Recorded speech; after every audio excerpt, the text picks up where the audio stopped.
tuned in to the Community Cats podcast. Ready? Let's go.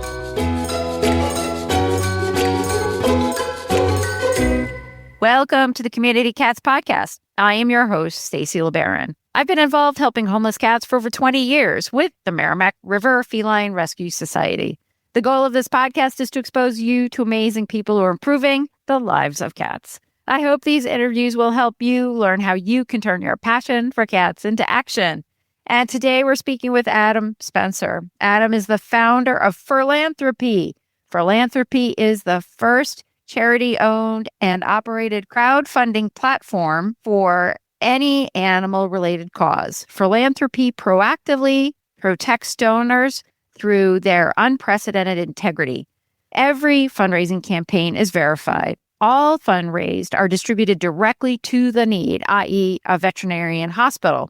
All donations are tax deductible and eligible.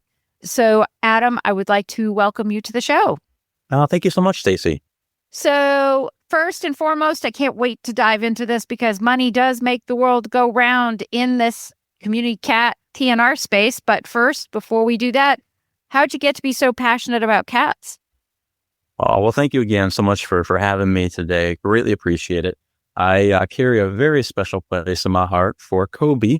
Kobe was a rescue that came into my heart and into my life.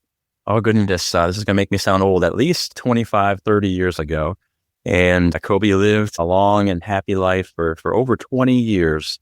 And I know your listeners can understand when you explain how cats have such a special bond with us. And one of my favorite moments or memories, I should say, was just a difficult season in my life. And I remember laying there in bed and just thinking and praying and crying at the moment. And Kobe reached over with his little paw and he wiped my tears with his paw. And it was a moment that I'll treasure forever. They have a way of just speaking to our hearts, and I miss him terribly. And so everything I do with Furlanthropy is in tribute to him.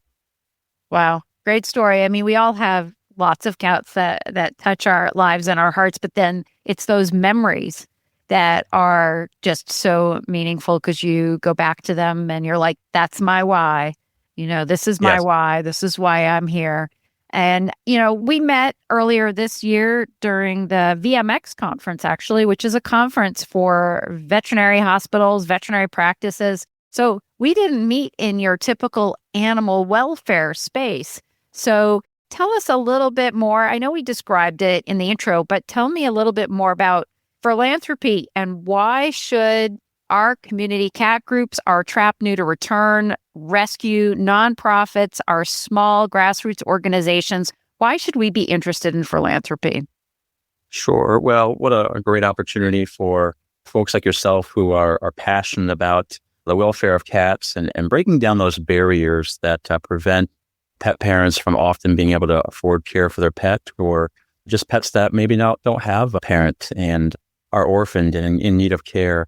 We are a unique charity, very innovative in this space. My background is a fundraising executive for many different worthy causes. And we had rescued, my wife and I rescued a pet and later learned that her original owners had to forfeit her because they couldn't afford her life-saving care. Thankfully, the veterinarian that received the pet did the care, and then we ended up adopting. And so I like to say, really, she chose us as much as we chose her. But it was from that experience that I really opened my eyes to the tremendous need out there for really a triage of services to help take care of the financial needs of these special blessings. And I was surprised, quite honestly, that something like Furlanthropy did not already exist. There are 2,100 crowdfunding platforms in existence, and probably the most popular and most well-known is GoFundMe. But all of those are for-profit owned. And so to answer your question, why someone should trust and should use Furlanthropy instead, it's because we are a nonprofit. And because of that, there are certain rights and protections that you have as a donor that you otherwise won't have by giving to a for-profit company. So I, for example, am what's called a CFRE, so a certified fundraising executive. So I'm bound by a code of ethics that for-profit professionals are not necessarily bound by in this space. And so you see a lot of fraud, a lot of scams out there. And so we want to protect donors as well as our clients to have a safe space that's trustworthy and that is 100% tax deductible, where you can donate or create a philanthropy campaign and raise money. And you mentioned one of those distinctives, a reason why veterinarians and animal hospitals and clinics and rescues love using our platform is when the money is raised, we send it directly to you wherever the expense is located, rather than to the person who's raising the money. And so that just ensures that the funds go where they're supposed to go. And of course, our donors love that as well. When you think about your clients for this product, talk about paying the veterinarians directly. When you envision this, did you think it was going to be like Fido's fund at XYZ veterinary practice and please donate to Fido's fund and it is a Furlanthropy product? Or did you envision it like, I am trying to raise funds to afford to spay neuter 30 barn cats that are down the street and I need access to veterinary care and I am not even sure Furlanthropy would they cover food, traps, supplies, or is it just strictly like a veterinary reimbursement program? That's a great question. Those different options that you gave, all of those are applicable. When I originally envisioned Furlanthropy, it was from the lens of a pet parent or caregiver. So someone who's rescuing a lot of cats at once. It's a huge expense. It's a huge financial burden. And so we wanted to empower that individual and a point of need, whenever and wherever that need is in that moment, to be able to right away go to our website and begin fundraising for that need. And so there's a lot of wonderful programs out there. There's other charities that are out there, but oftentimes it requires jumping through a few hoops and a few steps and sometimes a waiting period to get those funds. With Furlanthropy, it's immediate. So you can start raising money immediately. We had someone on Friday who created a Furlanthropy campaign. There's many of them on our website, but for special cats and that has cancer. And within 24 hours, started raising money.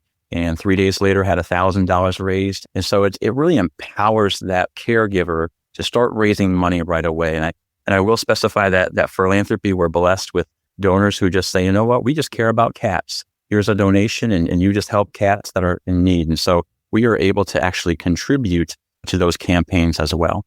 And then what happens if a campaign either doesn't get completely funded or gets overfunded? In the overage situation, if a goal, let's say, is $1,000 and it raises $1,100, anything above and beyond that will go to other campaigns that are less successful or maybe less popular. And so when you give, you're actually contributing to not just that campaign, but to other campaigns as well. 90 cents of every dollar goes directly to that specific need, that specific campaign. But we do glean 10%.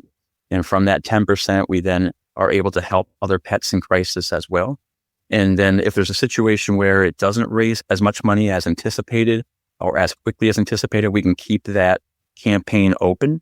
And one of the beautiful things about Furlanthropy is you can raise funds, not just for current or future expenses, but you can raise funds and be reimbursed for past expenses as well. Because we really want to alleviate that financial burden so that pet parents don't have to carry that burden, or caregivers or veterinarians or animal hospitals, that nobody has to carry that burden long term. And so it's just a great option if you're in that situation. So you just mentioned 10%. Is that administrative fees, or you said 10% then can get reapplied in other directions? So just, I guess, the fees question, that's always what people want to know.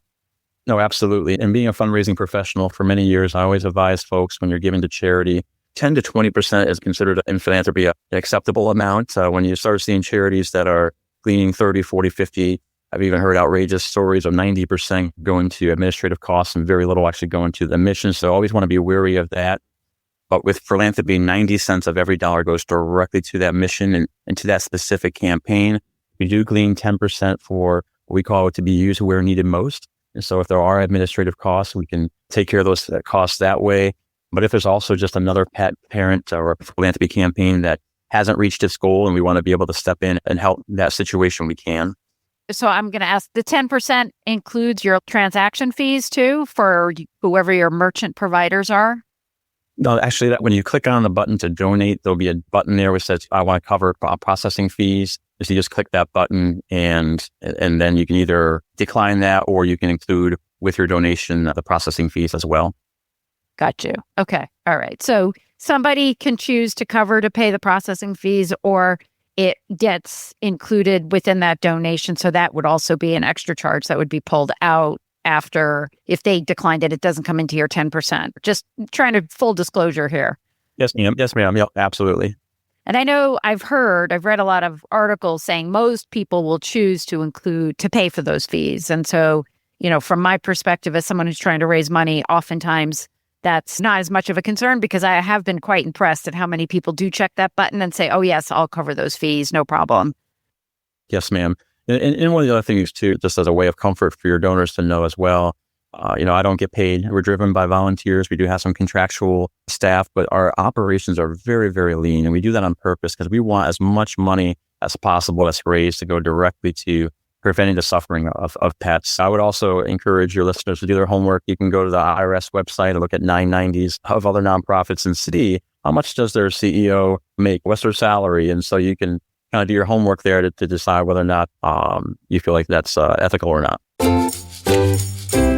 Every day, cats are born without homes, and the cycle keeps repeating unless we step up with real solutions. That's where Spay Neuter comes in, and why the 2025 United Spay Alliance online conference on October 11th and 12th is so critical. This 2-day virtual event presented by the United Spay Alliance and the Community Cats podcast brings together leading experts to share proven strategies for stopping pet overpopulation at the source. You'll learn how to build or expand affordable spay-neuter programs, secure funding, collaborate with local officials, and create sustainable solutions that save more cats.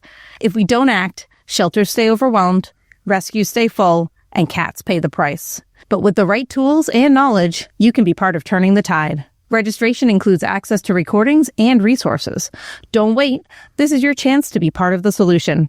Visit communitycatspodcast.com/UnitedSpay to register today. That's communitycatspodcast.com/UnitedSpay to register for this important event. When we launched the Community Cats podcast, our goal was simple: share stories and strategies to help cat lovers turn their passion into action. But something amazing happened.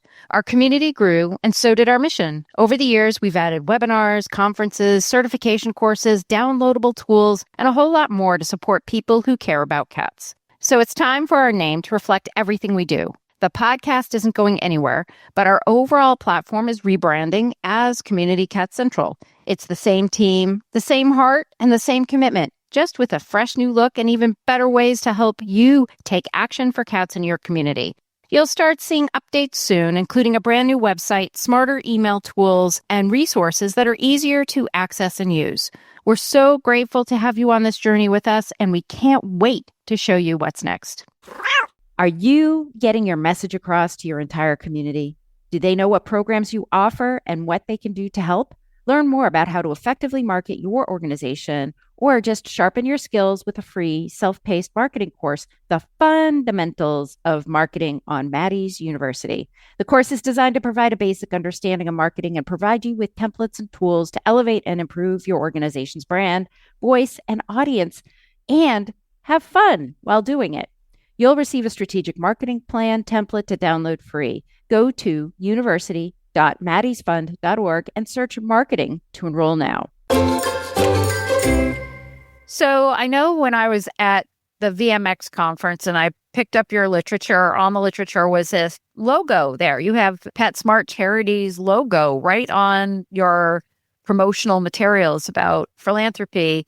And being a brand new nonprofit, it's really hard to get an organization, especially one of that size, to be supportive of your work and a contributor to your efforts. So just curious if you can share more about that PetSmart Charities grant. Yeah, so thankful for PetSmart Charities. We had an opportunity to meet Dr. Robin James 2 years ago at VMX, and that started a conversation about our innovative platform and how we wanted to make a difference in providing access to care. And so that conversation continued over several months, and we're fortunate to be awarded a grant for over $200,000 from PetSmart. And in fact, the same time that I met you at VMX, I was honored to have a chance to meet with Dr. Amy Gilbert, the CEO of PetSmart as well, and just to see their excitement about what we're doing. Of course, the funds are wonderful, but it's their endorsement that means so much to us because, as you say, we are brand new, and folks may be thinking, well, is this charity going to stick around? They're brand new. So to have their endorsement is a huge shot in the arm for us. And grateful. We know that they've committed over $200 million over 5 years to address this access to care issue. And so we're fortunate to be a small but significant part to us in being able to help that issue. I'm going to circle back again to the crowdfunding. So much of that does involve the word crowd, and you are a young and new organization. Do you have a strategic plan for how to grow your social footprint? Many folks are like, well, I've got like 3 friends. So how does Furlanthropy help the person who might not have a big digital footprint? How are you growing your digital footprint, maybe to help those that don't have a big opportunity in that space? I can tell you that we have some really amazing conversations and some amazing partnerships coming on board, stemming from our time at VMX that I'm super excited about. I wish I could give you more specific details on those, but shortly you're going to see Furlanthropy a lot more exposure for us, and we're going to be in front of millions of pet parents, which we're ecstatic about. And so to answer your question, we are certainly excited about partnering with other organizations that have a larger footprint than us, that have been around for a long time, like a PetSmart Charities, where we can share our resources and share these campaigns as they go live. We still are building our platform on all the social media platforms and being brand new, and we are still building that following. So we would love for your listeners to go ahead and like us on Facebook and Instagram and Twitter and follow us there. But it definitely, it's a platform that requires the person who creates the campaign to have some elbow grease in there and be able to share this out. You'd be amazed, folks, that you may not even know really close. It could be a neighbor. It could be just someone that you don't even know who just loves cats and just wants to give in tribute or a memory or an honor of their own cat or their own experience. And so don't be shy if you feel like you don't have enough friends or enough family members that would give. The world's a big space. And so just posting it on your social media, allowing other people to share it, we share it.